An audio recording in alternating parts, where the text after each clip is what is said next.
구약성경 776페이지입니다. 여기 16장과 17장이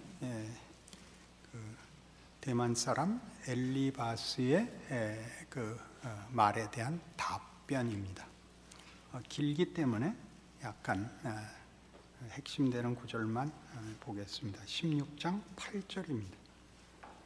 주께서 나를 시들게 하셨으니 이는 나를 향하여 증거를 삼으심이라. 나의 파리한 모습이 일어나서 대면하여 내 앞에서 증언하리이다. 그는 진노하사 나를 찢고 적대시하시며 나를 향하여 이를 갈고 원수가 되어 날카로운 눈초리로 나를 보시고 무리들은 나를 향하여 입을 크게 벌리며 나를 모욕하여 뺨을 치며 함께 모여 나를 대적하는구나. 하나님이 나를 악인에게 넘기시며 행악자의 손에 던지셨구나. 내가 평안하더니 그가 나를 꺾으시며 내 목을 잡아 나를 부서뜨리시며 나를 세워 관역을 삼으시고 그의 화살들이 사방에서 날아와 사정없이 나를 쏘므로 그는 내 콩팥들을 꿰뚫고 그는 내 쓸개가 땅에 흘러나오게 하시는구나. 그가 나를 지고 다시 치며 용사같이 내게 달려드시니 내가 굵은 배를 꿰며 내 피부에 덮고 내 뿔을 티끌에 더럽혔구나. 내 얼굴은 울음으로 붉었고 내 눈꺼풀에는 죽음의 그늘이 있구나. 또 옆에 17장 11절 이하를 봅니다. 나의 날이 지나갔고 내 계획 내 마음의 소원이 다 끊어졌구나. 그들은 밤으로 낮을 삼고 빛 앞에서 어둠이 가깝다 하는구나. 내가 스올이 내 집이 되기를 희망하며 내 침상을 흑암에 펴놓으며, 스올은 보통 음부라고 번역되는 그 죽은 자들의 가는 곳, 실제로 있다는 의미가 아니라 이제 죽음의 자리를 말하는 겁니다. 무덤에게 나는 내 아버지라, 너는 내 아버지라, 구더기에게 너는 내 어머니, 내 자매라 할지라도 나의 희망이 어디 있으며 나의 희망을 누가 보겠느냐. 우리가 흙 속에서 쉴 때에는 희망이 스올의 문으로 내려갈 뿐이니라. 되어 있습니다. 욥기는 읽기 힘들고 또 그 마음이 불안합니다. 성경 같지가 않습니다. 그러나 여러분, 아까 그 16장 10절에 보는 무리들은 나를 향하여 입을 크게 벌리며 나를 모욕하여 뺨을 치며 함께 모여 나를 대적하는구나. 예수님의 고난을 묘사한 것과 매우 흡사하다는 사실입니다. 그죠? 머리를 흔들고 나를 대적하여 군왕들이 나서고 하는 시편 2편이나 예수님의 십자가 사건 속의 장면들과 너무 흡사합니다. 놀랍습니다. 하나님이 나를 대적한다. 정말 그래 보입니다. 나의 하나님 어찌하여 나를 버리시나이까와 그대로 짝을 이루는 표현들이 나옵니다.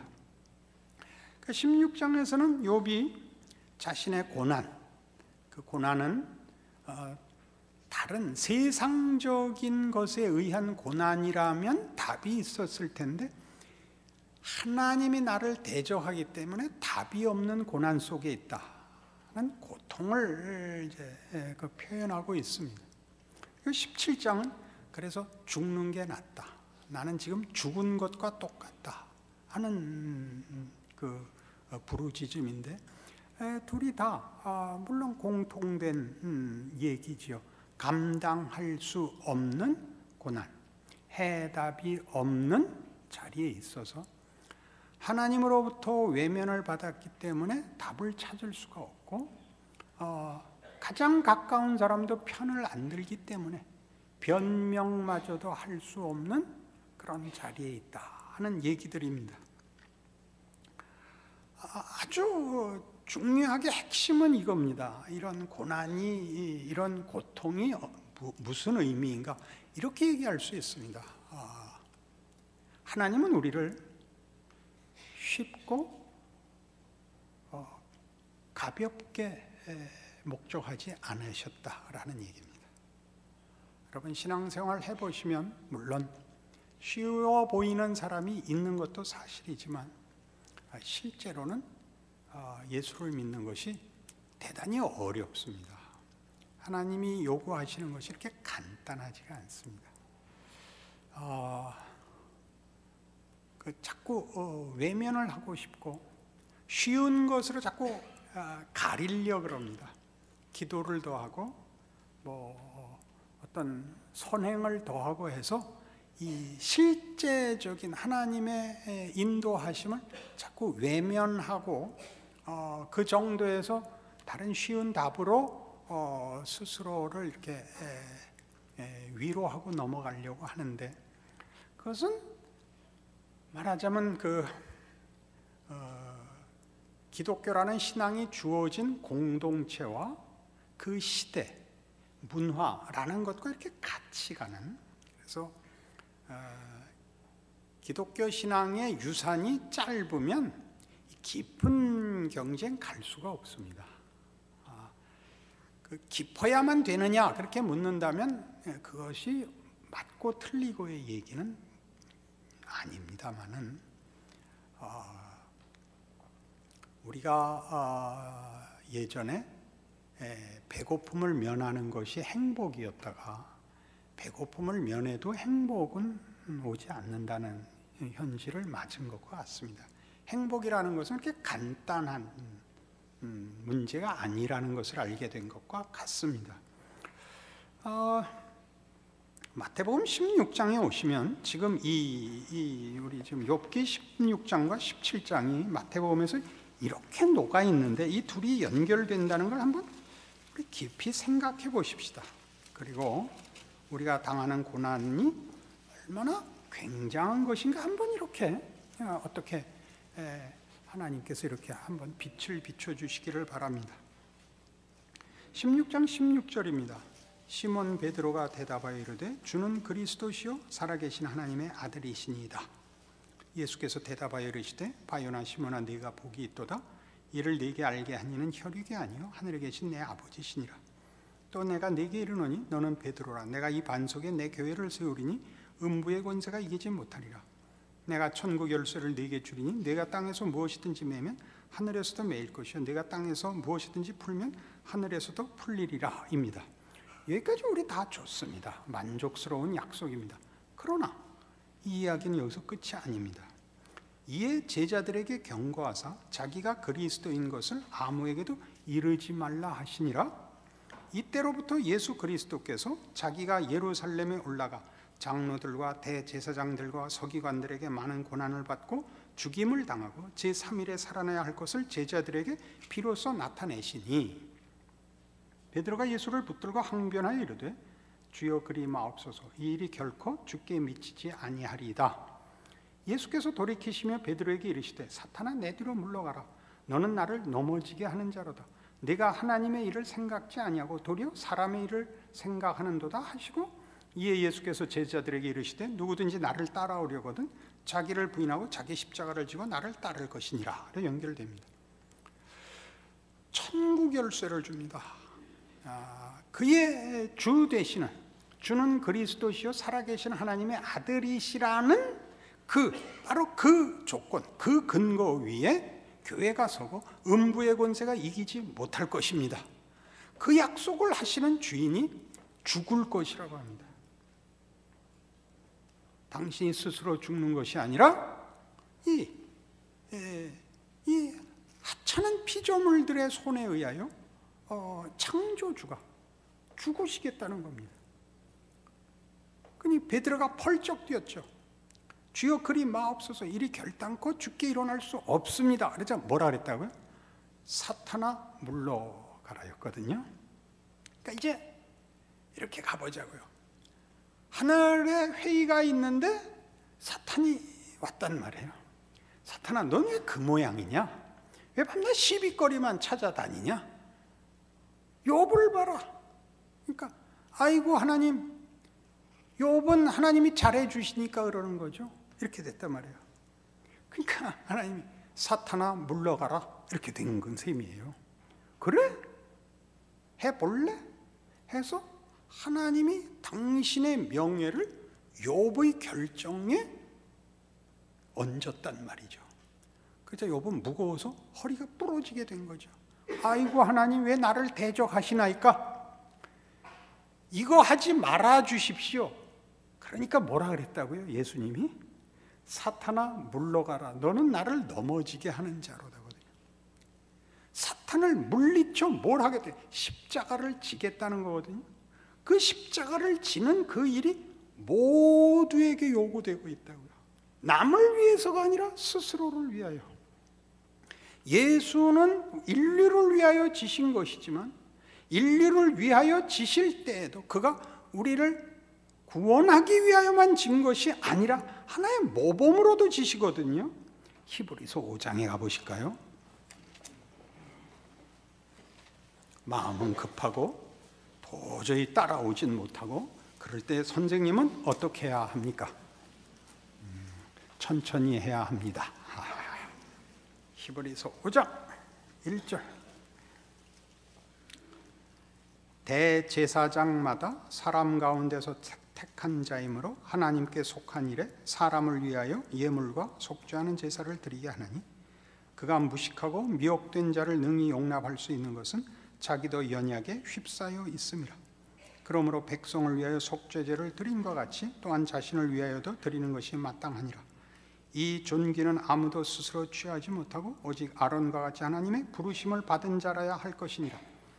또한 이와 같이 그리스도께서 대제사장 되심도 스스로 영광을 취하심이 아니요 오직 말씀하시니가 그에게 이르시되 너는 내 아들이니 내가 오늘 너를 낳았다 하셨고 또한 이와 같이 다른 데서 말씀하시되 네가 영원히 멜기세덱의 반차를 따르는 제사장이라 하셨으니 그는 육체에 계실 때 자기를 죽음에서 능히 구원하실 이에게 심한 통곡과 눈물로 간구와 소원을 올렸고 그의 경건하심으로 말미암아 들으심을 얻었느니라. 그가 아들이시면서도 받으신 고난으로 순종함을 배워서 온전하게 되셨은즉 자기에게 순종하는 모든 자에게 영원한 구원의 근원이 되시고 하나님께 멜기세덱의 반차를 따른 대제사장이라 칭하심을 받으셨느니라. 우리 다 이해하죠? 예수님이 걸으신 길입니다. 욥이 지금 걷는 것과 매우 흡사합니다. 예수 그리스도께서 하나님의 아들이실지라도 고난을 통하여 순종함을 배워 온전하게 되는 그 길, 죽음을 통과해야만 도달하는 부활의 승리. 아무든지 나를 따르려거든 자기를 부인하고 자기 십자가를 지고 나를 쫓아야 한다는 말이 가지는 너무나 구체적인 증거, 욕, 이렇게 되는 것이죠. 모든 사람 앞에 하나님의 자녀라는 이름의 영광을 가지기 위하여 하늘로부터 뚝 영광이 떨어지는 것이 아니라 그 영광을 우리 안에서 내 것으로 만들어내는 고난을 통과해야만 도달하는, 얻어지는 영광. 노력해서 얻은 결과라는 뜻이 아니라 이게 무슨 쓰는 왕관이거나 받은 선물 정도가 아니라 우리 존재 자체, 내용 자체의 어떤 완성을 위하여 고난은 필수다. 아무든지 나를 따르려거든 자기를 부인하고 자기 십자가를 지고 나를 쫓을지니라. 의 길을 가기 위하여 그리 마옵소서를 사탄아 물러가라라고 명하신, 이 길을 통과하지 않고는 그 길에 갈 수 없으니 그 전에 어떤 타협책, 그 전에 어떤 보다 가벼운 것으로 중단하는 것은 아버지의 뜻이 아니다라는 선언이 욥에게 있어 그대로 일어나고 있단 말이죠. 본인이 답을 못 찾는 이유는 하나님이 죽음을 통과해서야만 가는 길이기 때문에 그를 죽음으로 내몰고 있다는 사실을 그가 지금 현실로 알고 있죠. 답을 얻을 데가 없죠. 친구들이 이해를 못합니다. 우리 지난주식으로 얘기하면 그의 필사적인 불평이 경건을 표하고 있다는 것을 친구들이 모릅니다. 욥 자신도 자기가 그러고 있는 줄 아마 그때는 이해를 못했을 것입니다. 하나님 외에는 다른 답이 없다는 것을 아는 자리로 내몰린, 그리고 그 답은 하나님께서 죽음을 통과해서만 준다는 사실. 로마서 8장에 가면 이 얘기가 고스란히 이렇게 있습니다.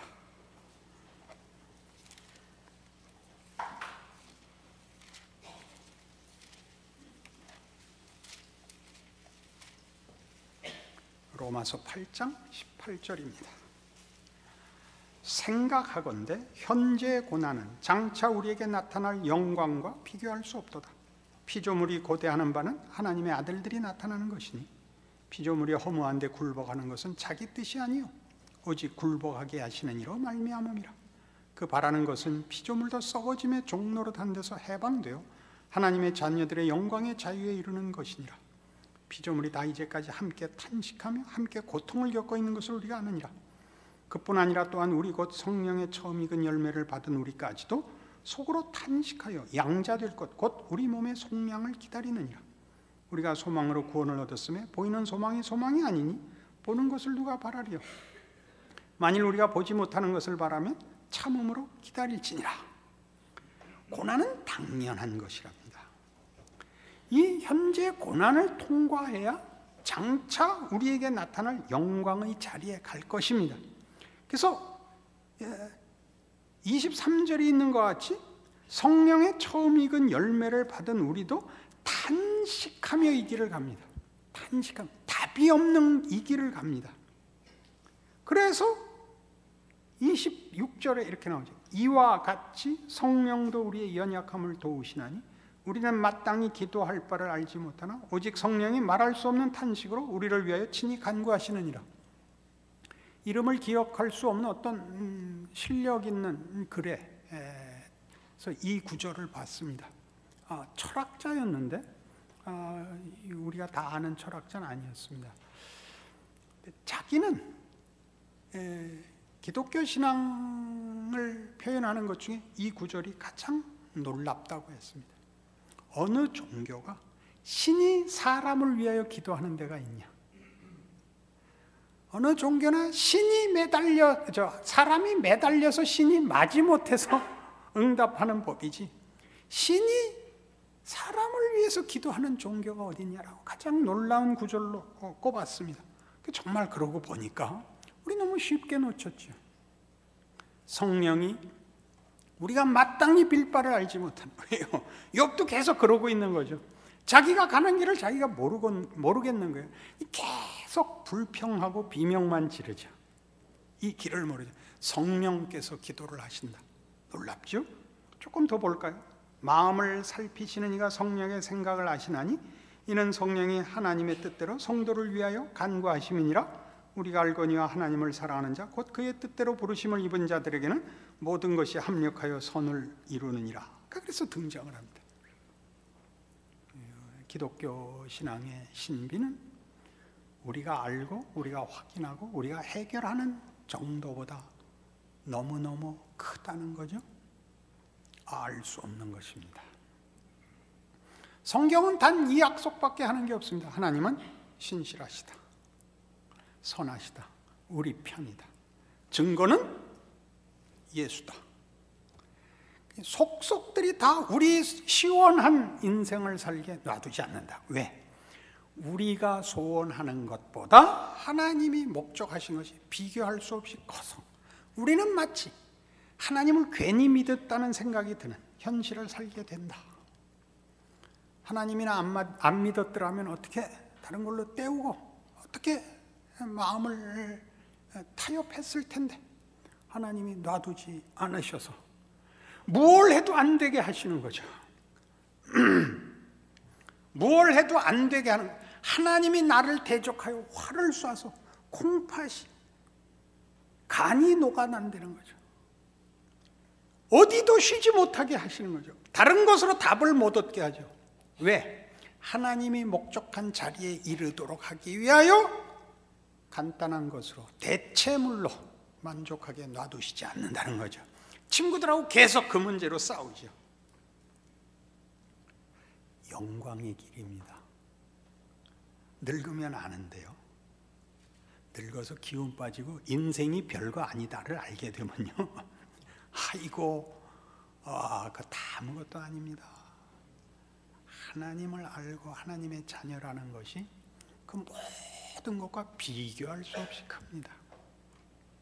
인간이라는 존재, 괴로워하고 기뻐하고 생각하고 의심하고 이것들이 얼마나 소중한가랍니다. 그게 뭘 만들어내서가 아니라 하나님이 좀 보이는 것, 손에 닿는 것 정도로 우리를 부르지 않고 우리를 만들지 않고 그런 생각과 고민과 불만과 무슨 이해와 소원과 후회 이런 모든 것을 망라한 그보다 더 큰 대로 우리를 목적하고 계셨다는 걸 아는 그 기쁨이 우리로 하여금 세상을 이기게 하고 죽음에 대한 두려움을 벗어나게 합니다. 겁날 것이 없죠. 그래서 누가복음 15장에 가면 오늘 이 얘기를 예수님의 비유 속에서 이렇게 확인합니다. 누가복음 15장에 오면 잃었던 것을 찾는 비유 세 가지가 나오는데 마지막 비유가 그 탕자 비유입니다. 여러분 잘 아시니까 내용은 작은 아들이 자기 재산 달래서 외국에 가서 허랑방탕하고 돌아오는 겁니다. 12절 보시죠. 누가복음 15장 12절. 그 둘째가 아버지에게 말하되 아버지요 재산 중에서 내게 돌아올 분깃을 내게 주소서 하는지라. 아버지가 그 살림을 각각 나누어 주었더니 그 후 며칠이 안 되어 둘째 아들이 재물을 다 모아가지고 먼 나라에 가 거기서 허랑방탕하여 그 재산을 낭비하더니 다 없앤 후 그 나라에 크게 흉년이 들어 그가 비로소 궁핍한지라. 가서 그 나라 백성 중 한 사람에게 붙여 사니 그가 그를 들러보내어 돼지를 치게 하였는데 그가 돼지 먹는 쥐엄 열매로 배를 채우고자 하되 주는 자가 없는지라. 이에 스스로 돌이켜 이르되 내 아버지에게는 양식이 풍족한 품꾼이 얼마나 많은가. 나는 여기서 줄여 죽는구나. 내가 일어나 아버지께 가서 이르기를 아버지 내가 하늘과 아버지께 죄를 지었사오니 지금부터는 아버지의 아들이라 일컬음을 감당하지 못하겠나이다. 나를 품꾼의 하나로 보소서 하리라. 그래서 이제 돌아옵니다. 그러나 잘 아시다시피 이 비유는 둘째가 돌아온 것으로 끝나는 비유가 아닙니다. 첫째의 분노가 등장을 하죠.